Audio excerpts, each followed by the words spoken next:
Shiloh Chapter 15. Closer I get to home, though, the bigger the grin on my face. And when I burst into the kitchen, I got a smile from ear to ear. Dad's having his coffee, and Ma's in the living room listening to the Sunday morning in service by Brother Jonas. She watches him every Sunday at 7, which tells me what time it is already. "Where you been?" says Dad. And I can tell Ma's paying attention, too. "You up and gone, and we got to worrying." I slide into my chair and almost have to push my cheeks in to keep the smile from going all the way around my head. "Went to see Judd Travers," I say, still breathless, "and I'm buying his dog." Ma gets up and comes to the kitchen doorway. "What?" "Thought he wasn't selling," says Dad, looking at me hard. "He wasn't, but I talked him into it. He needs help around his place, and he says if I work hard for him for 20 hours at $2 an hour, that will pay for the $40 he wants for Shiloh." Ma's smile gets broader by the minute. "I don't believe it," she says. I don't believe it. Let's see. "Shiloh's yours?" "Not yet, but he will be. And we don't have to take him over to Judd's." Before I can get the last word out, she's got her arms around me, squeezing the breath out from my chest almost. I think Shiloh can smell Judd Travers on me. He can smell the deer's blood, too. I know by the way he sniffs my shoes. But finally he just can't stand it anymore. He's joyful I'm back, and he's licking me, welcoming me home. But Dad's still studying my face. "I can't figure it, Marty. Judd seemed pretty definite about keeping that dog. What was said between you two?" I really didn't want to lie anymore. If I tell Ma and Dad everything except about the deer, that's lying by omission. Ma says, not telling the whole truth, but if I can tell about the deer after promising Judd I wouldn't, then I would have lied to Judd. Rather lie to Judd than my folks, but I figure it this way. Dad wouldn't report Judd even if he saw him shoot a doe out of season, because that's the way it's been around here. That don't necessarily make it right, of course, but with him feeling that way, nothing's going to change if I do tell him about Judd and the deer. And because I promised not to, I don't. Right now, the most important thing to me is Shiloh. I told him I wasn't going to give Shiloh back no matter what, I tell Dad. They are sure staring at me now, him and Ma. "You said that to Judd Travers?" Dad asked, shooting back in his chair. Only thing left to say, only thing I could think of to do I hadn't tried already. Was going to tell him he could take me to court, and I'd tell the judge how he kicked his dogs, but didn't have to go that far. Guess he needs the help around his place. Ma turns to Dad. I think it's because Shiloh was hurt. I think he figures that dog's never going to be what it was, and that's why he was willing to let it go. Figured he'd got rid of a lame dog, and the best of the bargain, too. That's what I figure," I say. And at last Dad begins to smile. "So we got ourselves a new member of the family," he tells me. "And that's about the nicest thing I heard said in this house in my life." Then Becky and Darlene wakes up, sad faced because they think we got to take Shiloh over to Judd's. I tell them the news, and Darlene, she starts dancing, and Becky joins in, whirling herself around, and then Shiloh smiling his dog smile, everybody whooping and carrying on. Mom turns off the TV and makes waffles with big pat margarine in the center of each one and hot homemade brown sugar syrup filling the plates. She even makes a waffle for Shiloh. We're going to make that dog sick if we're not careful. Now all we got to worry about is how we can afford to feed him as well as ourselves," Dad says finally. "But there's food for the body and food for the spirit, and Shiloh sure enough feeds our spirit." We about pet Shiloh to death. Every time he turns around, someone's got a hand on him somewheres. And I take him out for his first gentle run since he got hurt. And once up on the hill, him running free, the good feeling inside me grows bigger and bigger, and I have to let it out. I hunch my shoulders and go, "Whew!" Shiloh jumps and looks at me. "Whew!" I go again, and out of joy and jubilation, the way they do in a church. And suddenly Shiloh joins in with a bark. A pitiful kind of bark, like he's got to be taught how, but it's a happy bark, and he's learning. Only bit of sadness left in me is for the deer, wondering too about whose business it is when someone breaks the law, wondering if Dad would never tell Judd no matter what he done. Bet he would. There's got to be times that what one person does is everybody's business. Monday afternoon at 3 o'clock, I'm waiting on Judge's porch when he pulls up, all his dogs chained outside the house, and they get to barking like crazy. And I don't try to get near 'em 'cause a chained dog can be mean. I've already restacked Judd's woodpile, but he wants me to do it again. Put the big pieces here, the little ones here, there. He look he is looking mean and grumpy, like maybe he's disgusted with himself for letting me have that dog so easy. When I finish the woodpile, Judd hands me the hoe. You see that garden? I nod. You see that corn? I want the dirt chopped up so fine I can sift it through my fingers, he tells me. Now I see what he's getting at. He's going to make it so there's no way I can please him. I'll put in my 20 hours and he'll tell me that my work wasn't good enough. He wants his dog back. I hoe till I got blisters on both hands, sweat pouring down my back. Wish I could do my work in the early morning before the sun's so fierce, but I don't complain. I take off my t-shirt finally, wrap it around my head, and keep the sweat out of my eyes. And I keep on, shoulders so red, I know that they'll hurt worse than anything in the next morning, and they do. The next afternoon, Judd sets me to scrubbing down the sides of his trailer and his porch shining up in the windows, raking the yard. He sits on a folding chair in the shade, drinking a cold beer. Don't offer me nothing, even water. I hate him more than the devil. My mouth so dry it feels like fur. Third day, though, he puts a quart of jar of water for me out when I go to pick his beans. I bend over them rows so long, dropping the beans into a bucket, I think I'm going to be bent for life. When I'm through, Judd sort of motions me to the porch, like I can sit there if I want a while and drink my water. I almost fall onto the porch, glad to be in the shade. Looks like you got yourself some blisters, he said. I'm okay, I tell him, and I take another drink. How's Shiloh, he asks. First time he's called the dog by that name. He's doing fine. Still got a limp, but he eats good. Judd lifts his beer to his lips. Would have been a good hunting dog if I could have just kept him home, he says. The other dogs never run off. I think about that a while. Well, I say, finally each one is different. That's the truth. Kick one and he just goes under the porch for an hour. Kick another and he goes off and don't come back. I'm trying my best to think what to say to that. Like how come he has to kick them all?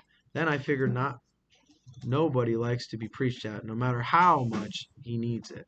Least of all Judd Travers, who is 30 years old if he's a day. Some dogs, it just makes 'em mean when you kick 'em, I say finally. Other dogs, it makes 'em scared. Shiloh got scared. Never beat my dogs with a stick, Judd goes on. Never did that in my life. I don't say anything right away. Finally, though, I ask, how are your dogs doing? Raring to go out rabbit hunting, Judd says. We look over at his 3 dogs, all pulling on their chains and snarling at each other. The biggest dog now, Judd goes on. He's the loudest squaller I got. I can tell from his racket whether he's fouling or fresh to track or an old one, if he's running a ditch or swimming or treed a coon. That's pretty good, I say. Littlest one, he's nothing but a trashy dog. He'll run down most anything except what I'm after. Hope the others will learn him something. And the middle dog, well, she gives a lot of mouth too. Even barks at dead trees. The dogs were fighting now, and Judd throws his Pabst can at them. You all shut up, he yells. Hush up. The can hits the biggest dog, and they all scatter. Don't much like being chained, Judd says. Guess nobody would, I tell him. I put 10 hours that week, meaning I make $20 I owe him. I got one more week to go. When I leave that afternoon for Judd's, Shiloh goes with me just so far, and then he gets to whining and turns back.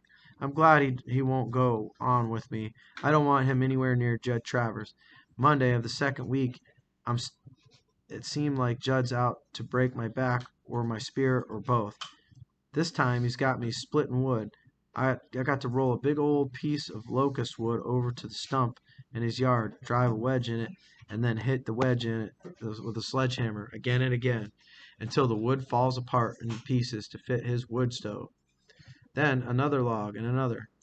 I can hardly get the sledgehammer up over my head, and when I bring it down, my arms go so wobbly that my aim ain't true. I almost drop the hammer. This ain't a job for me, and if Dad saw what Judd was making me do, he'd tell him it wasn't safe. But Judd's out to teach me a lesson, and I'm out to teach him one, so I keep at it. Now it takes me twice as long as Judd to split the wood, but I don't stop, and all the while Judd sits on his porch drinking his beer, watching me sweat. Sure does his heart good, I can tell. Then he says something that almost stops my heart cold, laughs and says, "Boy, you sure are putting in a whole lot of work for nothing." The rest of my back a moment, wipe my arm across my face. "Shiloh something," I tell him. "You think you're going to get my dog just 'cause you got some handwritten on a piece of paper?" Judd laughs and drinks some more beer. "Why, that paper's not good for anything but to blow your nose on. Didn't have a witness." I look at Judd. "What you mean? You don't even know what's legal and what's not, do you?" "Well, you show a judge a paper without a witness signature, and he'll laugh you right out of the courthouse. Got to have someone sign that he saw you strike a bargain." Judd laughs some more, and nobody here but my dogs. I feel sick inside, like I could maybe throw up. Can't think of what to do or say, so I just lift the sledgehammer again and go on splitting wood. Judd laughs even harder. What are you, boy, some kind of fool?" And when I don't answer, he says, "What you breaking your back for?" "I want that dog," I tell him, and I raise the sledgehammer again. That night, when I'm sitting out on the porch with Ma and Dad, Shiloh in my lap, I check it out. What's a witness?" I say. "Someone who knows the Lord Jesus and don't mind telling about it," says Ma. "No, the other kind. Someone who sees something happen and signs that it's true," Dad says. "What you got in mind now, Marty? You make a bargain with somebody, you got to have a witness?" I asked, not answering. "If you want it done right and legal, I suppose you do. I can't bear to have Dad know that I was so stupid I made an agreement with Judd Travers without a witness." "What you thinking on?" Dad asks again, hunching up in his shoulders while Ma rubs his back. "Just thinking how you'll sell something as all, land and stuff." Dad looks to me quick. "You're not trying to sell off some of my land for that dog, are you?" "No," I tell him, glad I got him off track, "but I sure am worried. Every trace of that deer's gone. Don't know what Judd done with the meat. Rented him a meat locker somewhere, maybe. But there's no bones around, no hide. I report him now. I can't prove a thing." Next day, Judd Travers calls me dumb, sees me waiting for him on his steps, and says I must have a head that is as thick as a coconut. Didn't he already tell me that the paper was worth nothing? I just look straight through him. "You and me made a bargain," I say, "and I aim to keep my part of it. What you want me to do today?" Judd just points to the sledgehammer again and doubles over laughing, like it's the biggest joke he ever played on somebody in his life. I can feel the sweat trickling down my back and ain't even started yet. 4 o'clock comes and I finally finish all the wood, but Judd pretends as he's asleep. Got his head laid back, got his head and mouth half open. But I know it's just another way he's got to trick me. Wants me to sneak on home. Then he'll say I never kept on to my part of the bargain. So I go into his shed, put the sledgehammer back, take out the sickle, and go tackle the weeds down by the mailbox. Work on the weeds the whole hour, and when 5 o'clock comes, I start back toward the shed. See him watching me. I walk over. "Sickle's getting dull, Judd. You got a whetstone around? I could sharpen it for you." He studies me good and long a while, and in the shed, he says. I go get it out on the stump, running the whetstone over the blade. "Past 5 o'clock, says Judd. "I know," I say. "I ain't going to pay you 1 cent more," he says. "It's okay," I tell him. Never saw a look on a man's face like I see on his. Pure puzzlement is what it is. Thing I decide on when I head for Judd's again the next day is that I got no choice. All I can do is stick to my side of the deal and see what happens. All in the world I can do. If I quit now, he'll come for Shiloh, and if we're right back where we started, I don't want to make him mad. No use having a winner and a loser, or bad feelings would just go on. Don't want to have to worry about Shiloh when he's running loose and I'm in school. Don't want to feel that Judd's so sore at me that he'll think up any excuse at all to run his truck over my dog. Only sign in this world that we're making progress is whether Judd puts out for me. This day it even has ice in it. And Judd don't say one more word about a witness. In fact, when I'm through working and sit down on his porch to finish the water, Judd talks a little more than usual. Only bond we got between us is dogs, but the least that's something. I decide to say something nice to Judd. Tell him how good looking his dogs are. Give him a compliment to Judd. Travers is like filling a balloon with wet air, or with air. You can actually see his chest swell up. 40, 30, 45, he says. When I tell him his dogs, those are their names now. What I paid for them, he says. If they had a little more meat on their bones, I figured they'd be the best looking hounds in Tyler County, I tell him. Judd sits there, turning his beer around in his hands, and says, maybe could use a bit more fat. I nurse my water along a little too. When you first get interested in hunting, I asked him, your pa take you out when you was little? Judd spits. Didn't know a man could drink beer and chew tobacco in the same time, but Judd does, once or twice. He says, only nice thing about my dad I remember, it's the first time in my life I ever felt anything like sorry for Judd Travers. If you weighed it on a postal scale, would hardly move the needle at all. But I suppose there was a fraction of an ounce of sorry for him somewhere inside me. When I thought on all the things I'd done with my own dad and how Judge could only remember hunting, well, that was pretty pitiful for a lifetime. Thursday, when I get there, Judd's meanness has got the best of him again, because I can see he's running out of work for me to do. Just giving me work to make me sweat. Dig a ditch and dump his garbage in. He says, hoe the cornfield again, scrub that porch, weed the bean patch. But close on to 5 o'clock, he seems to realize that I'm only going to be there one more time. I'd worked really hard that day, did anything he asked me to do, and done it better than he asked me to do it. Well, one more day, Judd says, when I sit down at last with my water and him with his beer. What are you going to do with that dog once he's yours? Just play, I tell him. Love him. We sit there side by side while the clouds change places, puff out. The wind blowing them this way and that. I'm wondering how things would have turned out if I hadn't been for that deer. If I just knocked on Judd's front door 2 weeks ago and told him I wasn't giving Shiloh up, what would have happened then? To tell the truth, I think Ma's right. Judd would have sold him to me by and by because of Shiloh's limp. Judd's the kind that don't like that in a dog. Same as he don't want a dent or scratch of any kind in his pickup truck. Makes him look bad, he thinks. His truck's got to be perfect to make up for all the ways Judd's not. The last day I work for Judd, he inspects every job I do, finds fault with the least little thing, keeps pestering me, making me hang around, do my work over. When it's time to go, I say, well, I guess that's it then. Judd don't answer, just stands in the doorway of his trailer looking at me, and then I get the feeling he's going to tell me I can take the paper he signed and use it for kindling. Tell me I can call the game warden if I want. There's not a trace of deer left. The 2 weeks of work I put in for him was just long enough for the rain to wash away the blood, for the field grass to spring back up again and where the deer was shot. He still don't say anything, though, so I start off for home. Chest high. Just a minute, says Judd. I stop. He goes back inside the trailer. Me waiting there in the yard. What am I going to say? He tries that. What am I going to do? And then Judd's back in the doorway again, and he's got something in his hand. Comes down the steps halfway. Here, he says, and it's a dog collar, an old collar, but better than the one Shiloh's got now. Might be a little big, but he'll grow into it. I look at Judd and take the collar. I don't know how we done it, but we somehow learned to get along. Thanks a lot, I tell him. You got yourself a dog, he says.